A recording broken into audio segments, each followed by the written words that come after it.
Pelaku pembakaran mimbar Masjid Raya Makassar, Kaba usia 22 tahun yang diamankan polisi Polrestabes Makassar, diketahui memiliki rekam medik gangguan jiwa serta penggunaan narkoba.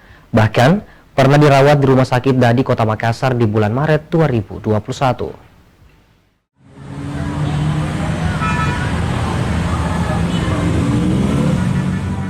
Direktur Rumah Sakit Khusus Daerah Dadi Kota Makassar, Dr. Arman Bausat, saat ditemui di RSKD Dadi Kota Makassar menyebut pelaku pembakaran mimbar Masjid Raya Makassar, Kaba usia 22 tahun, memiliki rekam medik gangguan jiwa serta penggunaan narkoba.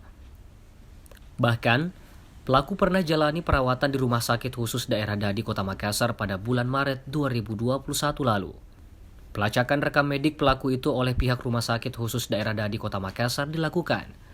Memang pasien tersebut pernah dirawat dengan gangguan jiwa dan riwayat pengguna narkoba juga. Jadi pernah dirawat di sini? Pernah dirawat, ada. Kami ada rekam medik. Jadi upaya saat ini koordinasi yang dilakukan dengan pihak kepolisian seperti apa?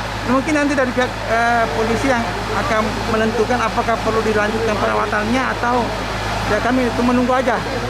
Tapi intinya sudah dilakukan pelacakan Ya, terhadap sudah. identitas Dan itu. sudah fix kan yang memberi jawaban kan dokternya kan, dokter ahli jiwanya. Jadi kami harus konfirmasi dulu, karena kalau tidak dikonfirmasi kan takutnya salah informasi. Sebelumnya, diketahui motif pelaku membakar mimbar Masjid Raya Makassar karena kesal sakit hati. Kerap ditegur pihak pengurus dan sekuriti Masjid Raya Makassar saat istirahat tidur di masjid.